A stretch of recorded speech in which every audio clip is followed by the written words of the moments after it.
যার নাম ছিল হযরত আব্দুল্লাহ রাহমাতুল্লাহি তাআলা আলাইহি। ওনার খেদমত করার জন্য একটা খাদিম থাকতো সব সময়। কিন্তু একদিন হযরত আব্দুল্লাহ রাহমাতুল্লাহি তাআলা আলাইহি দেখেন ওই খাদিমটি বড় ধরনের গুনাহগার। এই খাদিমটি বড় ধরনের গুনাহগার। খাদিমিতে এসেছিল বড় ধরনের গুনাহগার ব্যক্তি। আল্লাহর ওয়ালি হযরত আব্দুল্লাহ রাহমাতুল্লাহি তাআলা আলাইহি একদিন স্বপ্নের মধ্যে দেখেন ওই যে গুনাহগার খাদিম ও নাকি আল্লাহ রাসূলের ডান হাতের শাহাদতের আঙ্গুল মোবারকের মধ্যে ধরিয়া পিছে পিছে হাঁটিয়া হাঁটিয়া কোথায় যায়, জোরে বলে সুবহানাল্লাহ। তিনি অবাক হইয়া গেলেন। আল্লাহ রাসূলকে প্রশ্ন করলেন, ইয়া রাসূলুল্লাহ, ইয়া হাবিবাল্লাহ, ও আল্লাহর পয়গম্বর আরবি বুঝতে পারি নাই এই ব্যক্তি তো বড় ধরনের গুনাহগার ছিল, বিশাল বড় মুনাফিক ছিল, বেঈমান ছিল, আমার খেদমতে এসেছে। ইয়া রাসূলুল্লাহ, ওর দিদার কিভাবে আপনি দিলেন? আপনার দিদার কিভাবে পেল? আপনার হাত মোবারকের ছোঁয়া কিভাবে পেল? ওই সময় আল্লাহ রাসূল বলেন, রে মায়ার গোলাম, এটা শুধু বাইরের দিক দিয়া তোমার খাদিম, কিন্তু এই খাদিম রাত্রিবেলা ঘুমানোর সময় 10 থেকে 21 বার আমার উপরে দুরূদ পড়তো। হঠাৎ দুরূদ গুলা অন্তর দিয়ে পড়িয়া নিয়েছে, আল্লাহ মাফ করে দিয়েছেন। আমি রাসূল মদিনার মধ্যে টিকিয়া থাকতে পারে নাই, ওই আমার গোলামের সাথে দিদার দিয়ে দিলাম। এর জন্য তুমি দেখতেছো আমার গোলামের, আমার উম্মতের হাতের মধ্যে আমার আঙ্গুলটি লাগাইল, জোরে বলি সুবহানাল্লাহ। এর থেকে বোঝা গেল গুনাহগারদের গুনাহ কম হয় দুরূদ পড়িলে, গুনাহ মাফ হয় দুরূদ পড়ার কারণে। ও প্রিয় ভাইরা, দুনিয়ার জমিনে এমন একটা ওলি আল্লাহ মানুষ ছিল, শুনেন, যে ওলি আল্লাহ মানুষ সব সময় আল্লাহর ইবাদতে মশগুল থাকতো, আল্লাহর ইবাদত করত। ওই ব্যক্তিটা শুনিয়ে যান, একদিন এশার নামাজ পড়ল। এশার নামাজ পড়ার সময় তাশাহুদ পড়ার পরে ওই ব্যক্তি দুরূদ শরীফ পড়াটা ভুলিয়া গেল। দুরূদ শরীফ না পড়িয়া সে সালামটা ফিরাইয়া নিল, কিন্তু ব্যক্তিটি বুঝতে পারল না। হঠাৎ ব্যক্তিটি ঘুমাইয়া গেল। ঘুমানোর পরে আল্লাহ রাসূল সাল্লাল্লাহু আলাইহি সাল্লাম ওর কাছে তশরিফ আনলেন, জোরে বলি সুবহানাল্লাহ। বললেন, রে আমার মায়ার উম্মত, মায়ার গোলাম, তুমি কেন দুরূদ শরীফ পাঠ করো নাই? ইয়া রাসূলুল্লাহ, আমি আল্লাহর সানার মধ্যে, আল্লাহর তারিফের মধ্যে এমন মগ্ন ছিলাম, এমন দিওয়ানা হয়ে গিয়েছিলাম, আমি দুরূদটা পড়ার জন্য ভুলে গিয়েছি।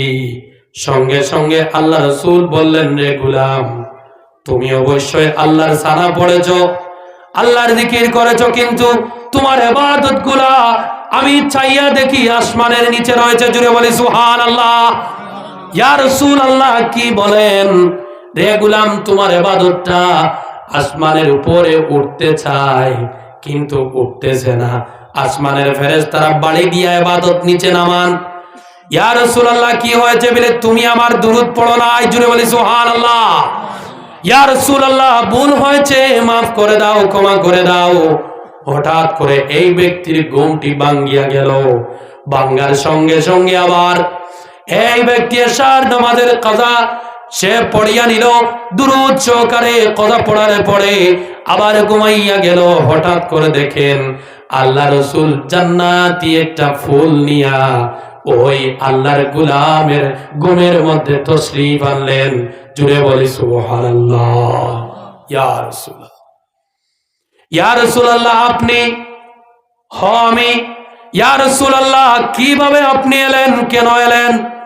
আল্লাহ রাসূল সাল্লাল্লাহু আলাইহি সাল্লাম বললেন, রে গোলাম, আমার উম্মত, তুমি যে এশার নামাজটি কাজা করে আবার পড়েছো, দুরূদ সঙ্গে পড়েছো, এর জন্য তোমার নামাজটি আল্লাহর আসমান ছিদ্র করে আরশের মধ্যে চলে গিয়েছে। এর জন্য আমি মুবারকবাদ দেওয়ার জন্য তোমার খেদমতের তোমার আমি স্বপনের মধ্যে চলে আসলাম। জোরে বলি সুবহানাল্লাহ। আমরা সবাই দুরূদ পড়বো তো ইনশাআল্লাহ, সকলে বলি ইনশাআল্লাহ। আমার প্রিয় ভাইরা শুনেন, আল্লাহ রাসূল সাল্লাল্লাহু আলাইহি সাল্লামের একজন সাহাবী বুজুর্গ ছিলেন, নামাজ পড়তেন, রোজা রাখতেন, দুরূদ পাঠ করতেন। একদিন আল্লাহ রাসূল সাল্লাল্লাহু আলাইহি সাল্লামের সাহাবী ঘুমাইয়া গেলেন। রাত্রিবেলা দেখেন স্বপ্নে হুজুর আসলেন। আসার পরে ওই সাহাবী আল্লাহ রাসূলের নুরানি মুখের দিকে তাকানোর চেষ্টা করেন, কিন্তু ওই ব্যক্তি আল্লাহ রাসূলের মুখের দিকে তাকাইতে পারেননি। আল্লাহ রাসূল মুখ মুবারক ফিরাইয়া নেন, কি ব্যাপার বুঝতে পারলেন না। এমন সময় ওই ব্যক্তি আল্লাহ রাসূলের খেদমতে গিয়ে বললেন, ইয়া রাসূলুল্লাহ, ইয়া হাবিবাল্লাহ, বুঝতে পারি নাই আপনি কি আমাকে চিনেন না?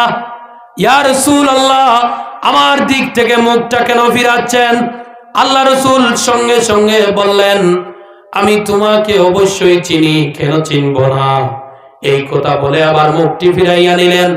আবার ওই ব্যক্তি প্রশ্ন করল, ইয়া রাসূলুল্লাহ, ইয়া হাবিবাল্লাহ, ও পয়গম্বরে আরবি, আপনি কি আমাকে জানেন না, চিনেন না? আপনি কেন মুখটি ফিরাইয়া নিলেন?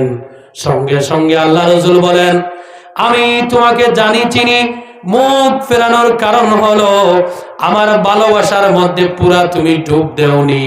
তার কারণ হলো আমার জন্য যে যেভাবে দুরূদ পড়ে, দুরূদ শরীফ পাঠ করবে, তার জন্য আমি রাসূল ওইভাবে দিদার দিব। জুড়ে বলি সুবহানাল্লাহ। সকাল সকাল ঘুম ভাঙিয়া তো শুরু হয়েছে সইময়। আল্লাহ রাসূলের দরবারে গেলেন, মুখের দিকে তাকান, মুখের দিকে চাইয়া থাকেন আর মনে মনে বলেন। এক পর্যায়ে তাকাইতে তাকাইতে তিনি চোখের পানি বাইর করে কাঁদিয়া দিলেন। আবার রাত্রি হইয়া গেল। ওই সাহাবী নফল নামাজ পড়ে সুন্দর করে দুরূদ শরীফ পড়ে ঘুমাইয়া গেলেন। ঘুমের মধ্যে দেখেন আল্লাহ রাসূল নুরানি চেহারা মোবারক নিয়ে ওর স্বপ্নের মধ্যে এসে বললেন, রে আমার সাহাবী, এটাই তো আমার ভালোবাসা, এইভাবে তুমি দুরূদ যদি পড়ে যাবে, কিয়ামতের দিন আমি রাসূলের দুরূদ তোমাকে খুঁজাইয়া খুঁজাইয়া বাইর করিয়া আমার দরবারে নিয়ে আসবে। জোরে বলি সুবহানাল্লাহ। কিন্তু আমার যুবক ভাইরা সময় যদি পায়, বলিউডের সিনেমাদের গানগুলো বাজানো আরম্ভ করে, ঠিক কিনা? তেরি মেরি মেরি তেরি, এই যে আরো কি কি গান আছে, এরবারে আরো কি কি গান বাইর হয়েছিল ওদের, ওই ব্যাপারে আমার জানা নাই। ওই গানগুলো সম্পর্কে আমার যুবক ভাইরা যখন সময় পায় ওই গানগুলা বাজানো আরম্ভ করে। কেন বাজাইবা আমার যুবক ভাইরা রে? গান শোনার সঙ্গে সঙ্গে তোমার এমন গুনাহ হয়, আল্লাহ রাব্বুল আলামিন কিয়ামতের দিন যখন জাহান্নামী বলে তোমাকে সম্বোধন করবেন, ওই দিন আল্লাহর পাকের ফেরেশতারা লম্বা লম্বা রড গরম করিয়া তোমার কানের একদিকে ঢুকাইবেন, অন্য দিকে বাইর করবেন, চিৎকার করবে আর বলবে, রব্বুল আলামিন, কি কারণে এত বিষাক্ত আযাব হচ্ছে? আল্লাহ রব্বুল আলামিন ওই দিন বলবেন, রে মায়ার বেঈমান, আমি আল্লাহ তোকে বড় পছন্দ করেছিলাম, আমার আখিরিজ জমান আমার নবীদের উম্মত বানিয়েছিলাম, কেন তুই গান শুনলি? ওই গান শোনার কারণে তোর কানকে আমি শায়েস্তা দিচ্ছি, তোকে আমি জাহান্নামের আগুনের মধ্যে জ্বালাইব। রব্বুল আলামিন আমাকে একটু মাফ করে দাও। আল্লাহ রব্বুল আলামিন কোন কথা শুনবেন না, জাহান্নামীদেরকে বলবেন, রে জাহান্নামীরা, তোমরা জাহান্নামের দরজার মধ্যে ভালো করে তালা লাগাও, আমার নাফরমান যেন জাহান্নামের আগুনটা বুক করে। জুড়ে বলি নাউজুবিল্লাহ। আর গান শুনবেন যুবক ভাইরা? শুনেন, কেন শুনবা না? আমাদের কাজ হলো আপনাদেরকে বলে দেওয়া, বলে দিলাম, এবারে আপনি যা জানেন করেন, কোনো অসুবিধা নেই। আমার যুবক ভাইরা রে শুনেন, দুরূদ শরীফ বেশি বেশি করে পড়বেন। কোন বাবা মারা যাওয়ার পরে, মা মারা যাওয়ার পরে একটা হাদিসের মধ্যে দেখেছি, যদি 21 দিন কবরের কিনারের মধ্যে গিয়া কোন ছেলে যদি দুরূদ শরীফটা পাঠ করে ওই মা যদি জাহান্নামী হইয়া থাকে, তাইলে আল্লাহ রাব্বুল আলামিন দুরুদের কারণে জাহান্নামকে জান্নাত দিয়ে পরিবর্তন করে দেন। জোরে বলি সুবহানাল্লাহ। এমন বাচ্চা দুনিয়ার জমিনে রাখিয়া যাইতে হইলে কি করতে হবে? এমন বাচ্চা যদি, এমন সন্তান যদি রাখিয়া যাইতে চান, তাইলে আপনার বাচ্চাকে আলিম উলামাদের সম্পর্কিত বানান, আল্লাহর কোরআনের সম্পর্কিত বানান, হাদিস শরীফের জ্ঞানী বানান। তারপরে ওই বাচ্চা আপনার দরদে, আপনার মায়ায় কবরের কিনারার মধ্যে গিয়া এইভাবে দোয়া করবে। কিন্তু সমাজের মধ্যে এমন বাচ্চারা আছেন, এমন বাচ্চারা, এমন বাবারা আছেন, মাসের পর মাস যায়, বছরের পর বছর যায়, তারা বাবার কবর চিনে না, আছে না নাই? জি।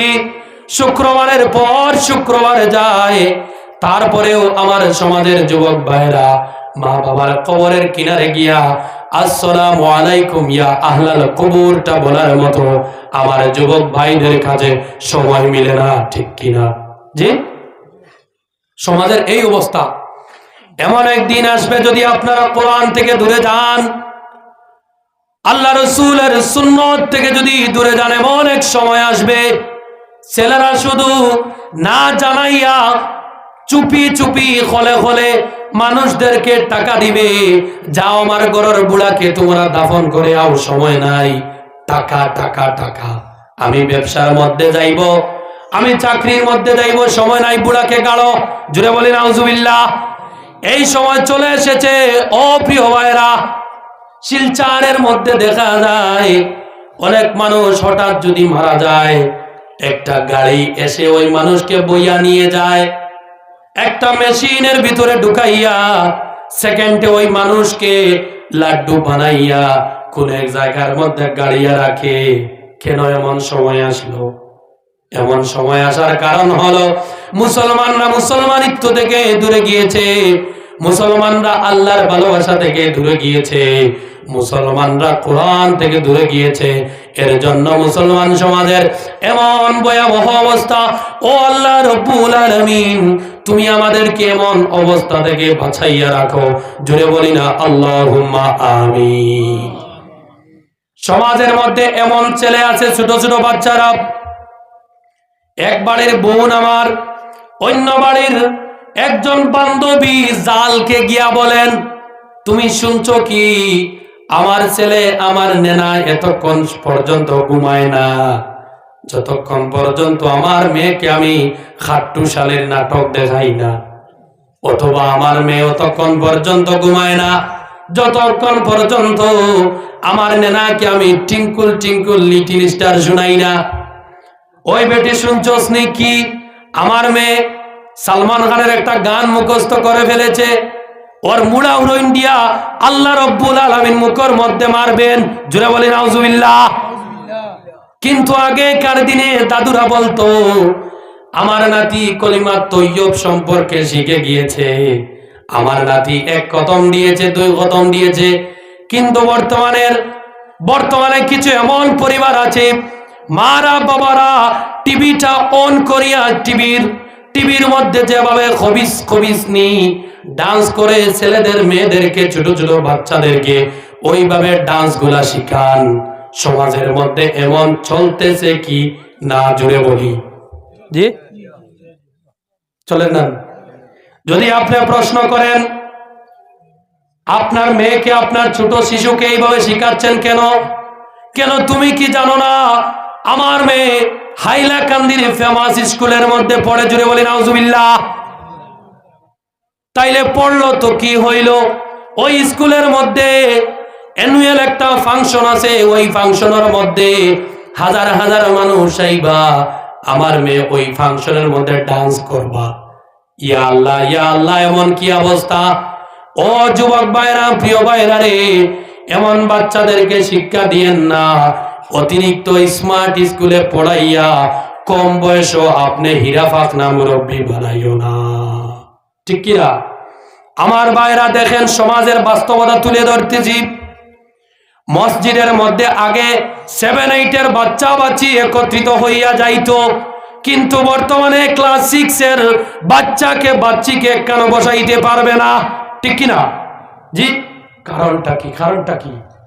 কারণটা হলো এই যে আপনার কাছে মোবাইল আছে, আপনার কাছে টেলিফোন আছে, আপনার বাড়ির মধ্যে বড় দেওয়ালে টিভি আছে।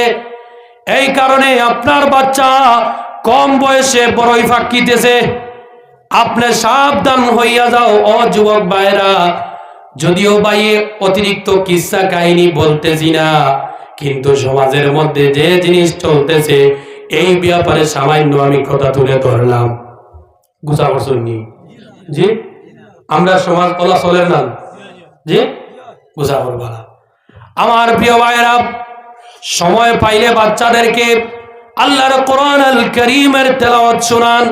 সময় যদি পান বাচ্চাদেরকে কোন বুজুর্গ আলিম দ্বীনের কাহানিগুলা শোনান।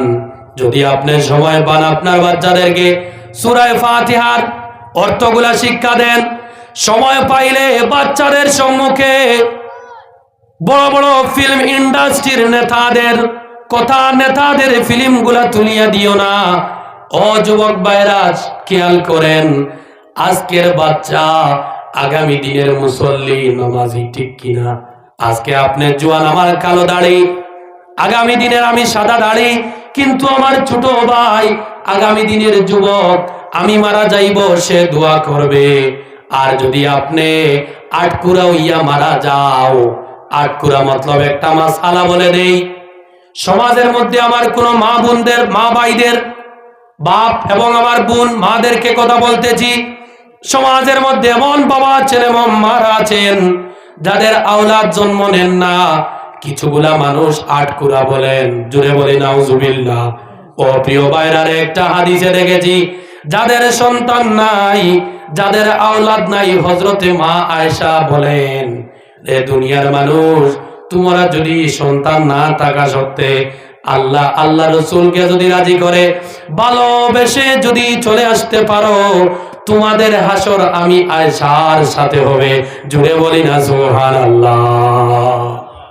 যাদের ছেলেমেয়ে নাই তাদের হাসর হযরতে আয়েশা সিদ্দিকা রাদিয়াল্লাহু তাআলা আনহার সাথে হবে। আমি যে এবারে আটকুরা বললাম, শুনেন ডেফিনেশন।